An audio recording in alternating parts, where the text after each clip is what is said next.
She walked out laughing. Not the kind of laugh that breaks out of someone when the pressure gets too much. Not the nervous kind.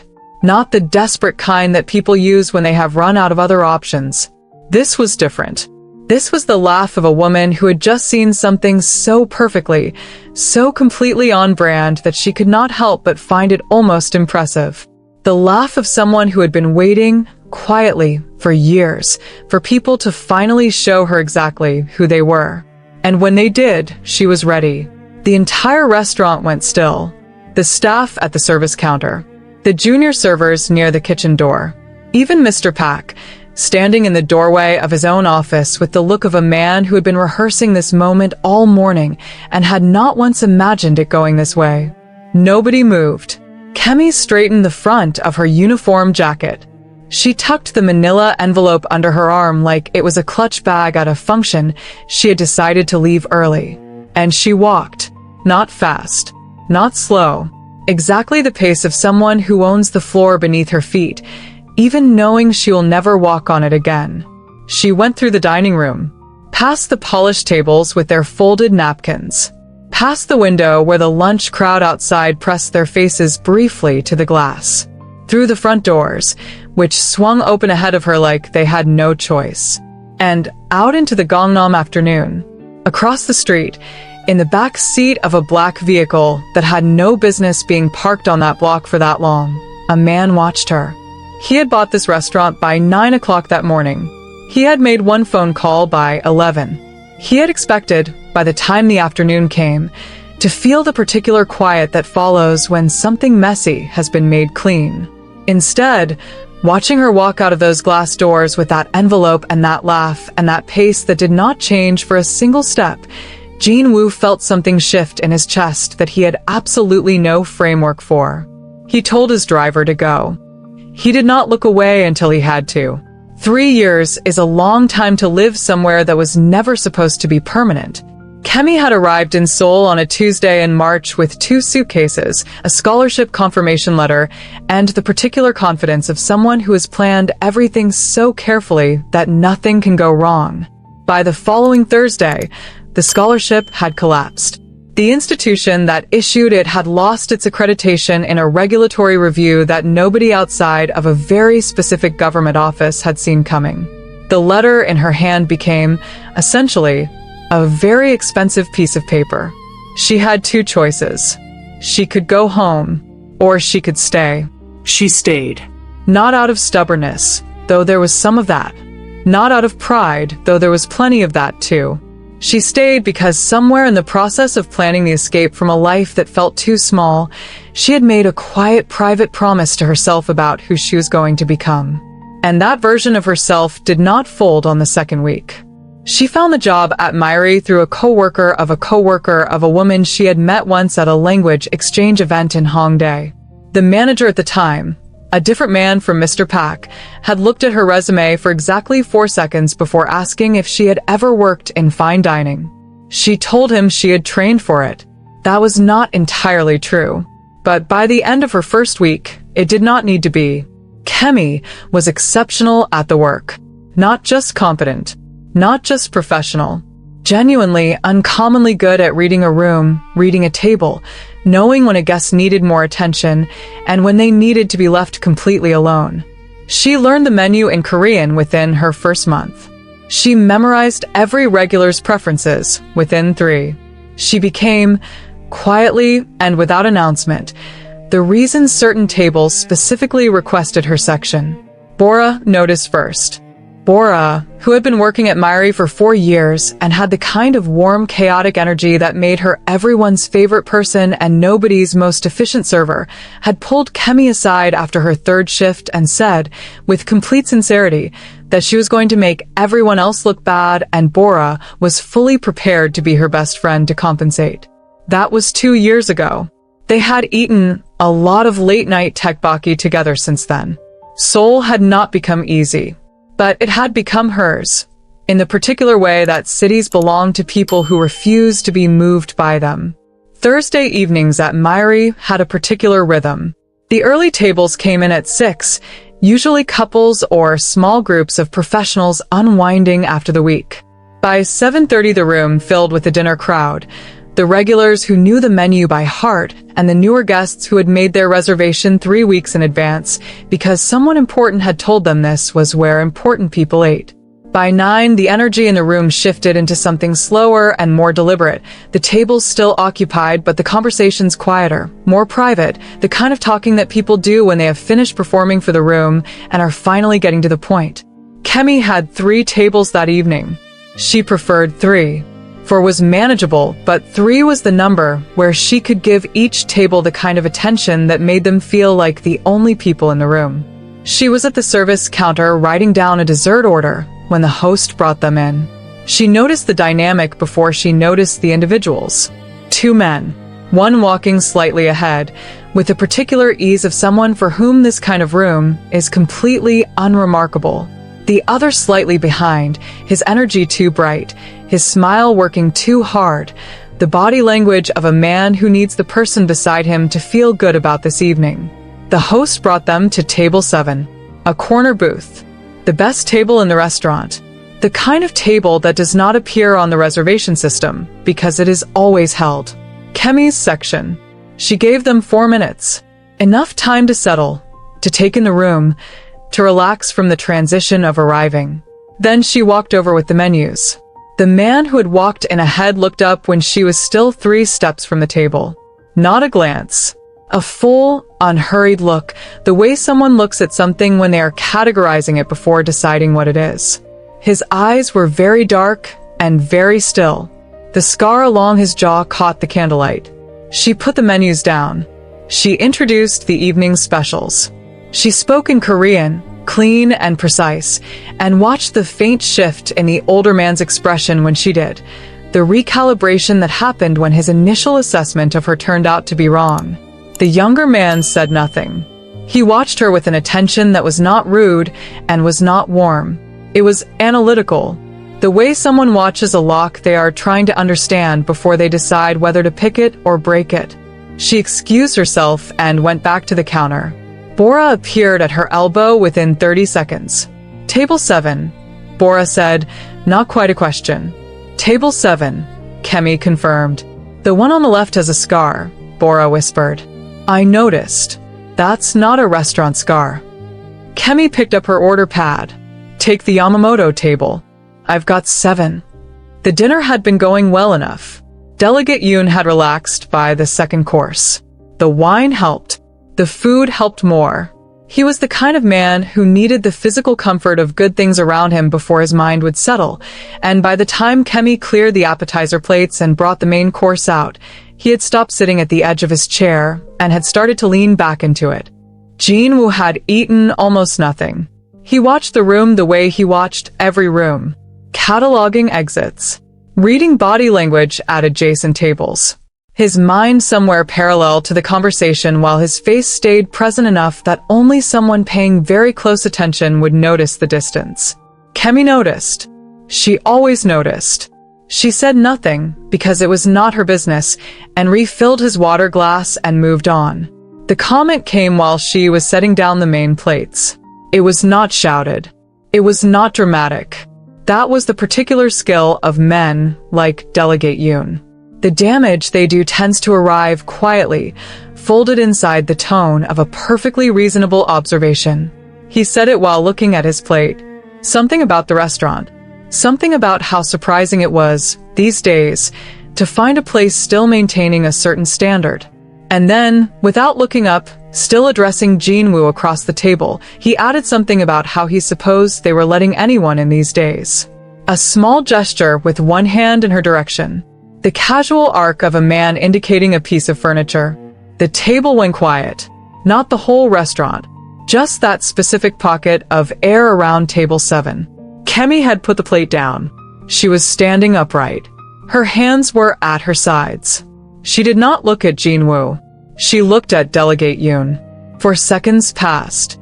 Then she said in Korean, very clearly and without raising her voice by a single degree, that she would take that as a compliment, since the last establishment that maintained a certain standard that he had publicly praised had its liquor license revoked 3 months later, and she hoped his evening was everything he needed it to be. She picked up her tray. She walked back to the service counter. Where are you watching this from right now? Drop your city in the comments.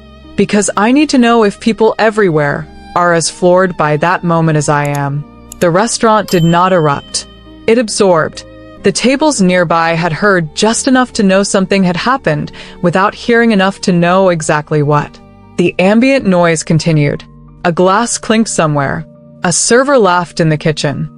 At table 7, Delegate Yoon stared at his plate with the expression of a man who had just been handed something he did not know how to hold.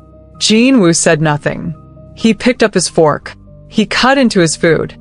He chewed slowly. But his eyes had followed Kemi all the way back to the service counter. And they stayed there for a long moment before he pulled them away.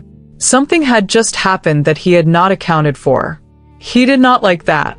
He especially did not like what it made him feel. He did not go home that night and talk himself out of it. That was the thing about Jin Woo that people who had only heard about him from a safe distance tended to misunderstand. They imagined a man who raged, who plotted, who nursed grievances in dramatic fashion. The reality was considerably quieter and considerably more efficient. By the time his car reached his apartment, the decision was already made. By the time he had changed out of his jacket, he had the name of the holding company that owned Myri Restaurant. By midnight, he had reached the man who could connect him to the ownership group's silent investors. By 2 in the morning, he had a number. By 9 the following morning, the transaction was complete. Myri Restaurant now existed, legally and entirely, within a shell company that traced back through 3 layers of corporate structure to a holding group that Jin Woo had controlled for 4 years. He had not bought it for the food. He had not bought it for the real estate, though the real estate was not nothing in that part of Gangnam. He had bought it because buying it was the only available mechanism for the thing he actually wanted to do, which was make one specific phone call. He made that call at 11:45. Mr. Pak answered on the second ring. He had already heard, through channels that move faster than official notification in places like this, that something had changed overnight with the ownership structure. His voice when he answered had the careful neutrality of a man who knows a conversation is coming and is trying very hard to look like he does not. Jin Woo did not introduce himself. He did not explain the acquisition. He stated one instruction, once clearly. The black waitress. Terminate her. Today. Final pay in an envelope. No explanation required. Mr. Pak said nothing for 3 seconds. Then he said yes. Mr. Pak had clearly spent the morning trying to find a version of this conversation that was humane. Kemi could tell because he started 3 different sentences before he finished one. He talked about restructuring. He talked about new ownership priorities. He used the phrase operational realignment twice with the particular emphasis of someone who has decided that if they use the right corporate language, it will somehow make the thing they're doing less of what it is. She let him talk. She was very good at letting people talk. It was part of the job. You learned in this kind of work that most people needed to get to the point through a route of their own choosing, and the fastest way to help them arrive was to be completely still and completely patient while they found it. He slid the envelope across the desk. He said her position was being eliminated, effective immediately. He said her final pay was inside along with a reference letter he had written personally that he hoped would be useful. He said he was sorry. He said it twice. The second time was quieter than the first and sounded more like it came from somewhere real. Kemi looked at the envelope. She looked at Mr. Pak. She looked back at the envelope. And then she laughed. It came up from somewhere that surprised even her, the full, clear laugh of a woman who has just been handed the confirmation of something she already suspected but had not quite believed. The laugh of someone who is genuinely, in this specific moment, almost impressed. Mr. Pak looked like a man watching a building fall in slow motion while being completely unable to move. She picked up the envelope. She stood up. She straightened the front of her uniform jacket with both hands, one smooth downward motion on each lapel. The reference letter, she said. Is it a good one? Mr. Pak blinked. Yes. I wrote it myself. I meant every word. She nodded. Once. The nod of someone filing information for later. Then thank you for that, she said. Genuinely. She tucked the envelope under her arm. She opened the office door. And she walked. I need you to weigh in right now. Did Mr. Pak do the right thing by writing that reference letter? Or does that not even begin to cover what he should have done? Drop your verdict in the comments. The walk through the dining room took 43 seconds. She counted. Not deliberately, not consciously. But she remembered the number afterward. The way you remember precise details from moments that your body understands are significant before your mind is caught up. Every member of staff who was on the floor that afternoon stopped what they were doing. Not dramatically. Just the small involuntary pause that happens when the air in a room changes and your nervous system catches it before your brain does. Bora was at the service counter. She saw Kemi come through the office door with the envelope and the straight back and the expression, and she understood in approximately 1 second what had happened. Her face did something complicated that she did not have time to resolve before Kemi reached her. Kemi touched her arm once as she passed. Late night tekbaki, Kemi said quietly. Tonight. I'm buying. Bora opened her mouth. Kemi was already through the dining room. The glass doors swung open. The Gangnam afternoon received her. She did not go home. She went to a cafe 3 blocks from the restaurant, and she sat down and she ordered a coffee, and she opened the envelope on the table in front of her like someone reviewing paperwork at a desk that belonged to her. The final pay was correct. She had calculated it on the walkover, and the number in the envelope matched what she had worked out in her head. That was interesting. It meant whoever had issued the instruction had also bothered to calculate her precise entitlement rather than rounding down, which was the kind of detail that told her something about how this had been done. The reference letter was, as Mr. Pak had said, genuinely good. She read it twice. It was the letter of a man who had, over 2 years of working with her, formed a real professional opinion and written it down honestly. There was something almost painful about that. She folded it carefully and put it back. Then she sat with her coffee, and she thought. Not about the injustice of it. Though the injustice was real and she knew it, and she was not pretending otherwise. She thought about the mechanics. She thought about what it meant that this had happened the morning after a dinner she had served. She thought about the corner table. She thought about the man with the scar, and the way he had watched her all the way back to the service counter. She had been doing this long enough to know that coincidences in her life tended, on closer examination, to not be coincidences. So she sat with her coffee, and she did what she had learned to do in the 3 years since a scholarship letter became a piece of expensive paper. She mapped the territory. She identified what she knew and what she did not know. She decided what she was going to do next. The coffee was good. The afternoon light through the window was doing something beautiful to the street outside. She had a reference letter that any restaurant in this city would respect. She had a best friend who was going to be furious on her behalf over tekbaki tonight. And she had the beginning of a question that she was going to need an answer to before she moved on. Who specifically had bought the restaurant? And why, specifically, had one dinner been enough to make them want her gone? She picked up her phone. She knew exactly who to call. Here is what the story does not tell you at the beginning, because no story worth watching tells you everything at the beginning. Jin Woo had been running something for 11 years. It had started as the only available option for a 24-year-old whose options had been deliberately removed by people with more power than him, and it had become, over time, the thing he was best at in the world. He had built it with a precision and a discipline that would have been remarkable in any field, and in his particular field it was extraordinary. He was not sentimental about what it was. He had no illusions about it. He had simply decided at 24 that the world operated according to rules that were not the rules it claimed to operate by, and that the only rational response was to learn the real rules and become very good at them. He had become very good at them. The problem, 11 years later, was Delegate Yoon. Delegate Yoon was not just a politician who owed him favors. Delegate Yoon was the load-bearing wall of a structure that Jin Woo had spent 4 years building, the political protection layer that allowed everything else to function. And Delegate Yoon had recently begun to panic. There was an investigation. Not public yet. Not even officially open yet. but the kind of preliminary movement that Soo-yeon, who had eyes in places that most people did not know existed, had detected 3 weeks ago and reported to Jin Woo with the calm efficiency that he had always appreciated about her. The investigation was not into Jin Woo. Not directly. Not yet. It was into Delegate Yoon, which meant that every dinner, every meeting, every moment of association between Delegate Yoon and anyone in Jin Woo's world was now a potential data point in a record that someone was building somewhere. Thursday's dinner at Myri had been a reassurance operation. Delegate Yoon needed to feel safe. He needed to feel that his protector was present and competent and unworried. Jin Woo had gone because there was no one else who could provide that particular reassurance as efficiently.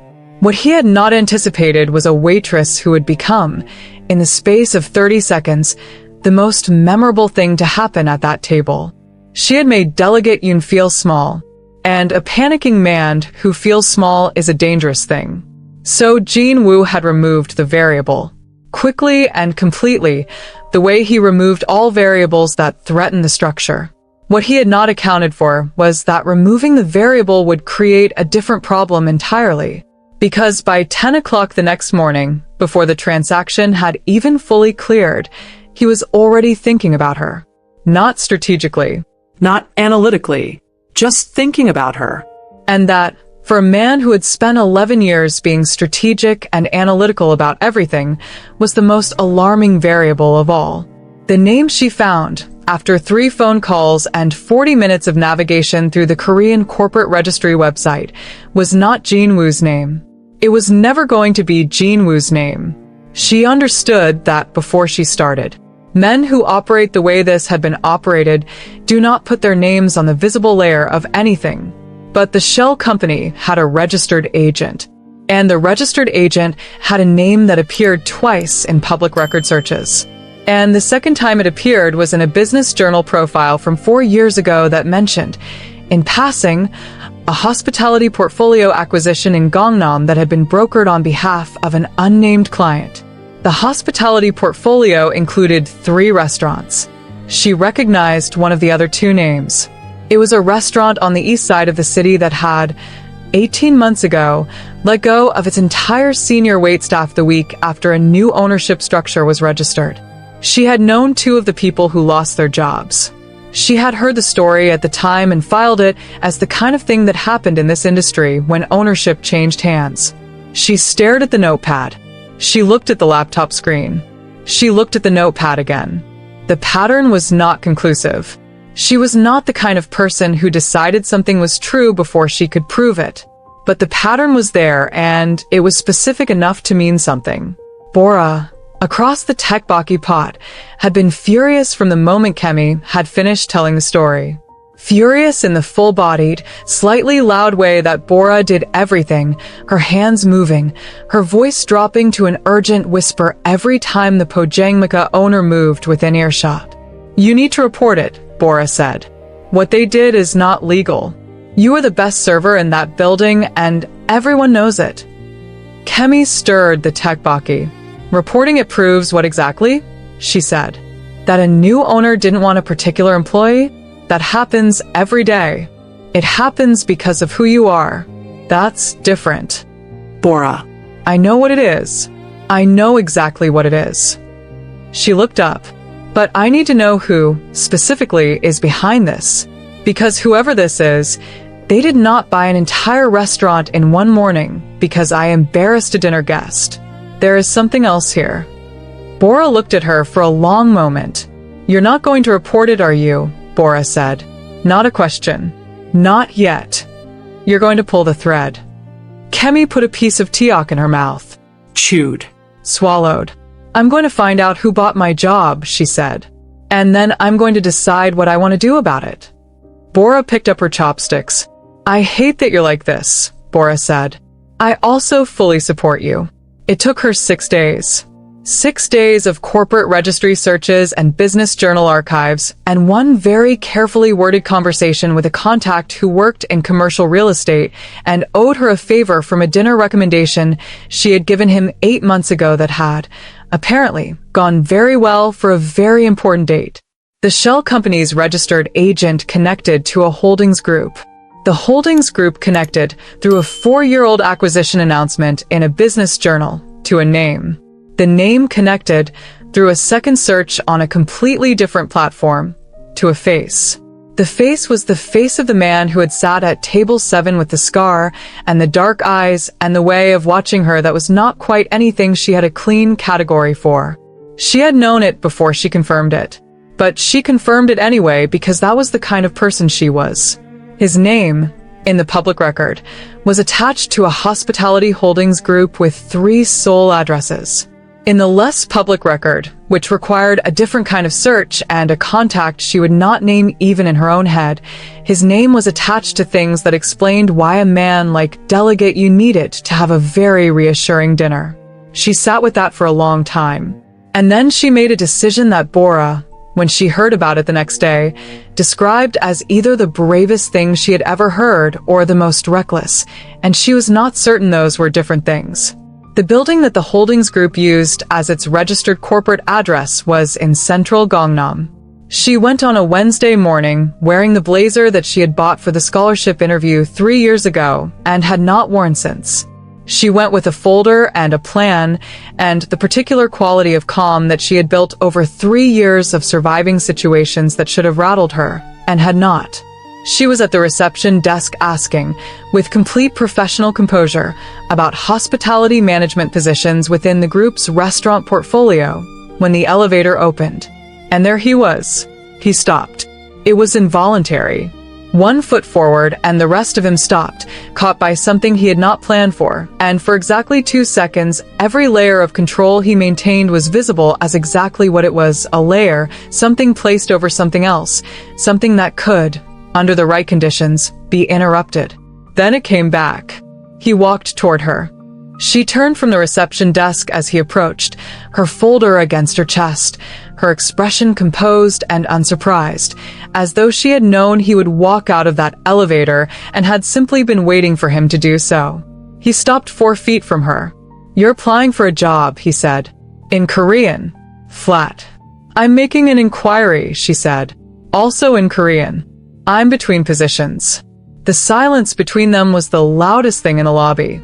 "You know who I am," he said. "I know who owns the company that owns the restaurant that terminated my contract," she said. "Yes." Another silence. "You should leave," he said. She looked at him for a long moment. "Make me," she said. "I need you to stop and actually think about what just happened here." He bought an entire restaurant just to fire her. And now she is standing in his lobby. Tell me in the comments, is she wrong for this? Because I honestly cannot decide. Soo-yeon found her in the lobby before Jin Woo had finished walking back to the elevator. This was not an accident. Soo-yeon did not do accidents. She appeared at Kemi's elbow with the professional smoothness of someone whose entire career was built on being the person in the room who saw everything and responded to it faster than anyone else could. "Walk with me," she said. Quiet. Not a request, exactly, but not quite a command. Kemi looked at her for a half second. Then she walked. Soo-yeon took her to a side corridor, just off the main lobby, where the sound of the building's ambient noise faded enough for a conversation to happen without being part of anything. She spoke for approximately 90 seconds. What she said changed the entire shape of the story. The investigation that was building around Delegate Yoon was further along than anyone in Jin Woo's world knew. Soo-yeon had information from a source she did not identify. The investigators were not looking at financial records. They were looking at witnesses. Specifically, they were looking for people who had been present at meetings and dinners involving Delegate Yoon in the 18 months preceding the investigation's preliminary phase. Thursday's dinner at Myri was on a list. Kemi's name was not on that list yet. But in 11 days, when the preliminary phase moved to active subpoena, it would be. Because a waitress who served a table is a witness to the conversation that happened at that table, and the conversation at table 7 that Thursday evening had included things that went considerably beyond a dismissive comment about her presence. She had been so focused on the comment, the visible indignity of it, that she had not heard the rest. But she had been standing there, plates in hand, professional and composed. Her body a few feet from that table, while two men discussed things that were, in retrospect, not the kind of things that should have been discussed in a restaurant with staff present. She had not understood the context at the time. Soo-yeon was giving her the context now. Jin Woo had not bought the restaurant because she embarrassed Delegate Yoon. He had bought the restaurant to create a legal mechanism to remove a potential witness before a subpoena could create a formal connection between her and what she had been standing next to. She was not fired because she was inconvenient. She was fired because she was dangerous. Everything she had understood about the last 6 days rearranged itself in approximately 4 seconds. She stood in the corridor with her folder against her chest, and she breathed steadily, and she thought about what she had actually heard at that table, reaching back through the noise and the movement of a busy Thursday dinner service, and what came back to her, piece by piece, was specific and detailed, and more than enough. She was not just a fired waitress anymore. She was the only civilian witness to a conversation that could change everything. He agreed to see her. Not willingly. But Soo-yeon, who had escorted Kemi back into the lobby with the particular efficiency of someone who had already decided what needed to happen and was now making it happen, had said 3 words to Jin Woo before the elevator closed that Kemi did not hear and did not need to. "Whatever, you're not afraid of me," he said. There was something in his voice that was not quite a statement and not quite a question. Something closer to the sound of a fact being absorbed. "I've been surviving situations I didn't choose for 3 years," she said. Fear is not the most efficient response. Another silence. "What do you actually want?" he said again. This time it was a real question. She opened her folder. "I want the full picture," she said. "And then I want to make a decision with full information. That is all." He reached across the table and closed her folder. "Then you need to understand what the full picture actually is," he said. "And most of it is not in that folder." He talked for a long time, not because he was comfortable with it.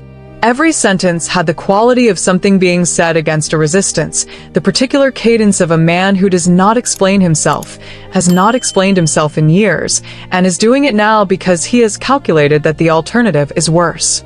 He told her about the investigation. The real one. Not the version Soo-yeon had given her in the corridor, which was accurate but incomplete. The full version, the one that included what was actually at stake, not just for himself but for the people in his network who had nothing to do with the things being investigated, people who had come into his orbit through legitimate connections, and who would be destroyed by association if the wrong version of the story became the public one. He told her about Delegate Yoon, not the public politician, the private man. The man who had, 8 years ago, been the person who destroyed the legitimate path that a 24-year-old Jin Woo had been on, who had taken a business proposal and stolen it clean and had the connections to make it completely untraceable, and who had then, in a sequence of events that still had a quality of dark absurdity to it, come back into Jin Woo's life 6 years later needing protection that only Jin Woo could provide. He told her about the arrangement, the years of it, the way power worked between them, Delegate Yoon's political protection in exchange for the kind of backing that politicians with expensive habits required. He told her about the moment he knew it was ending. 3 weeks ago, when Soo-yeon's intelligence confirmed what he had been sensing for months. That Delegate Yoon, cornered and frightened, was the kind of man who would sacrifice anyone before he sacrificed himself, including the person protecting him. He stopped talking. The room was quiet. Kemi sat with everything she had just been given and did not speak for a long time. She was thinking, genuinely, visibly, in the particular focused way of a person who takes information seriously and does not respond to it until they have turned it all the way around. "He tried to make me feel small at that table," she said finally. "And you sat there and said nothing." It was not an accusation, exactly. It was an observation. But it had weight. He looked at the table. "No," he said. "I didn't." "Why?" A pause. "Because you didn't need me to," he said. She looked at him for a long moment. Something shifted, very slightly, in the quality of the air between them. It was not warmth, exactly. It was something more careful than warmth. The beginning of a recalibration between two people who had each just seen more of the other than they intended to show. The arrangement, as Soo-yeon laid it out the following afternoon, was actually elegant. Kemi had information. Specifically, she had memory, which in the context of what was coming was more valuable than documents. She had been present. She had heard. She could, if she chose, give a statement that would reframe the investigation's timeline in a way that protected the people who needed protecting and directed the focus toward the person who had, over 8 years, earned exactly the kind of focused attention that was currently heading somewhere else. In exchange, the hospitality group that controlled the restaurant that had terminated her contract would reinstate her. Formally, with back pay for the period of wrongful termination and a written apology from the new ownership. On paper it was clean. Kemi had spent enough time in Seoul to know that things that looked clean on paper sometimes had a surface that was actually the top layer of something considerably more complicated underneath. But the subpoena window was 9 days now. And the practical reality of her situation, the apartment rent, the savings that had a limit, the career that needed momentum, not stagnation, was pressing with the steady weight of actual life. She signed the document. She shook Soo-yeon's hand. She walked back to her apartment that evening with the feeling, cautious and provisional, that something had been navigated. Not resolved. Navigated. There was a difference, and she knew it. For approximately 4 days, it held. She went back to work at a different restaurant in the group's portfolio, a quieter place in Itaewon that was genuinely good and where the staff were warm and the management did not treat the servers like furniture. She started to rebuild the routine. She called her mother on Sunday for the first time in 6 weeks and did not tell her most of what had happened, which was its own particular skill. She ate tteokbokki with Bora on Wednesday night and let herself, briefly, feel like a person whose situation was manageable. And then on the 5th day, Delegate Yoon gave an interview. It was a political program. Late evening. The kind of program that serious politicians used when they needed to shape a narrative before a narrative shaped itself. He sat in a studio chair, and he talked about integrity. He talked about the importance of transparency in public life. He talked, with the particular facility of a man who has been preparing this performance for weeks, about how he had become aware, through sources he was not yet at liberty to identify, of certain criminal associations that had influenced decisions in his portfolio, and that he was committed to full cooperation with any investigation. He looked very sincere. He looked very frightened. Kemi watched it on her phone, standing in the Itaewon restaurant's small break room, and understood immediately that the arrangement she had signed 4 days ago had just become irrelevant. Delegate Yoon had moved first. And he had moved in exactly the direction that made everything worse. Jin Woo called her at 11:47. She was already awake. She had been awake since she watched the interview, sitting in the dark of her apartment turning the implications over and finding no arrangement of them that looked good. He told her what she had already worked out for herself, because he seemed to understand by now that she worked things out for herself, and it was more efficient to start from that assumption. Delegate Yoon had broken before the subpoena arrived. He had gone public with a version of the story that positioned himself as a witness who had been corrupted by outside criminal influence rather than a man who had been an active and willing architect of everything. He had named no one specifically. He did not need to. The investigators now had a public statement from a sitting politician creating a narrative that made them the heroes of a story that had not yet been written. The arrangement Kemi had signed was based on a sequence of events that Delegate Yoon had just destroyed. Her testimony was no longer a tool in a negotiation. It was now potential evidence in an active public situation, which meant that the subpoena, whenever it arrived, would no longer be a quiet administrative process. It would be part of something visible. "What does that mean for me specifically?" she said. A pause. "It means your name surfaces," he said. "When the investigation formally opens, the dinner at Myri is on the record. You are the server. You will be contacted. And the agreement we signed is between you and a holding company," he said.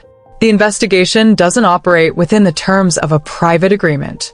"So, I'm exposed," she said. You're a witness, he said. That's different from being implicated. Is it? Another pause. Longer. Kemi, he said. Her name in his voice was a thing she noticed because it was the first time he had used it. I need to tell you something that I should have told you in the meeting room. She waited. The conversation at that table, he said. The part you heard without knowing what it was. There is one specific thing that was said that the investigation will want you to place in sequence.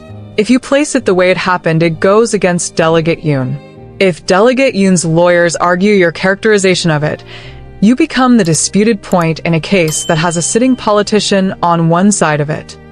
She absorbed that. And you, she said, where do you sit in that? Silence. I'm trying, he said, to find a way through this that does not put you in the middle of something you did not choose. I'm already in the middle of it, she said. You put me here. The silence after that was the most honest thing he had said since she had walked into his building. I know, he said. She talked to Bora at 5 in the morning by the Han River because that was the only person she fully trusted, and the Han River at 5 in the morning was the only place in Seoul that felt quiet enough for the conversation she needed to have. Bora listened to all of it. The entire sequence, from the table to the lobby to the meeting room to the phone call. She did not interrupt. She did not perform outrage, which was an act of genuine discipline for someone of Bora's natural emotional expressiveness.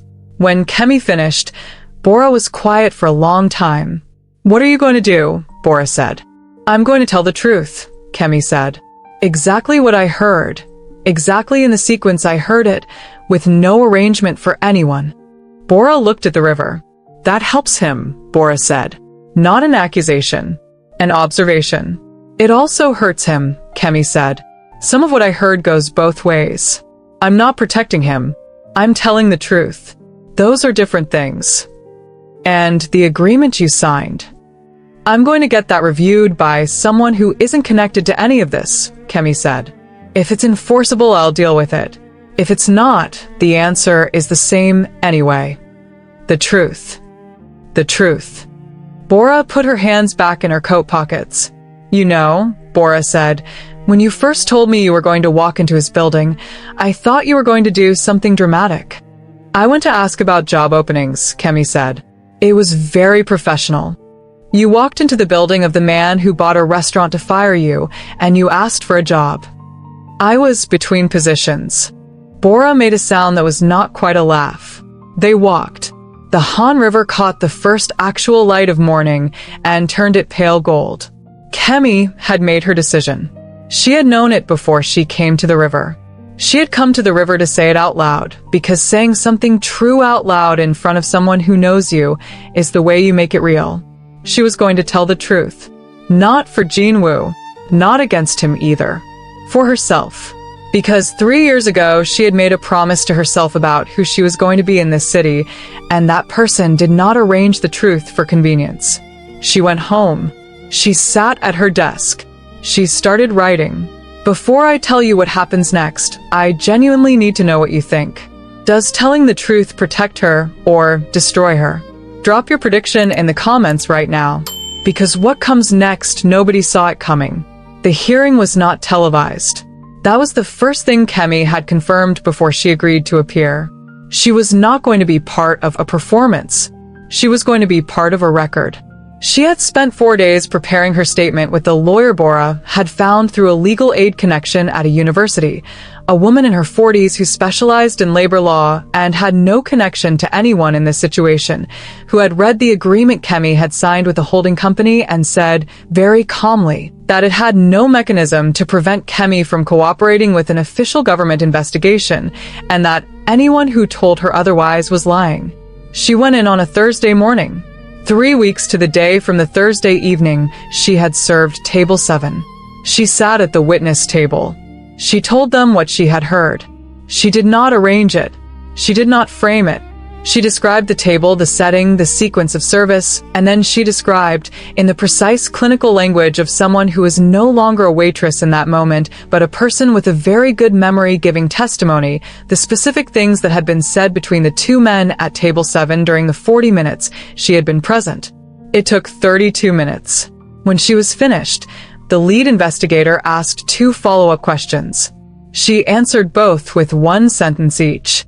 The specificity of what she had placed on the record, the sequence of it, the timing of particular statements against the timeline the investigation had already built, put Delegate Yoon's carefully constructed public narrative into direct and provable conflict with the physical reality of what had happened at that table. He had said he became aware of criminal associations through sources he was not at liberty to identify. She had just placed him at a dinner where he had not only been aware of them, he had been actively directing them. She had not named Jin Woo in anything that the investigation did not already have from other sources. She had told the truth. Exactly the truth. Nothing more. Nothing less. She walked out of the hearing room at 11:43 and sat on a bench in the government building corridor and breathed for a moment. Just breathed, because she had been breathing carefully and deliberately in that room for 32 minutes, and her body needed a moment of breathing that was just breathing. Her phone had 4 messages. 1 from Bora. 1 from her mother, who did not know what was happening and was texting about something entirely unrelated. 1 from the lawyer confirming everything had gone smoothly. 1 from a number she did not have saved. She opened that one last. It said, "Thank you." 2 words. She stared at them for a long moment. Then she put her phone in her bag and walked out of the building into the Seoul morning. 3 weeks after the hearing, Delegate Yoon's position became, in the careful language of the official statement, untenable. He resigned. The investigation moved to its next phase. His lawyers were very busy. Jin Woo's name appeared in no official document connected to the investigation because what Kemi had said was the truth, and the truth, precisely as it happened, did not require his name to appear there. That was not a gift she had given him. It was simply what the truth was. The holding company agreement was dissolved by mutual consent, reviewed and confirmed by her lawyer. The back pay was deposited. The written apology was, in the end, not something she needed. She told them to keep it. She told them she would build the reference she needed from whatever she did next. What she did next was find a restaurant in Mapo that a food journalist she had met through a regular at Myri had told her was doing something genuinely interesting with a modern Korean tasting menu. She had walked in and introduced herself and the chef, a woman in her 40s who had worked in 3 countries and had a precise and demanding eye, had said yes within 4 minutes of conversation. She had been there for 3 weeks when Jin Woo walked in on a Tuesday evening. He was alone. He sat at the table he was given. He ordered quietly. He ate slowly. When she came to clear his plates, he said, without looking at his hands, "The food is extraordinary."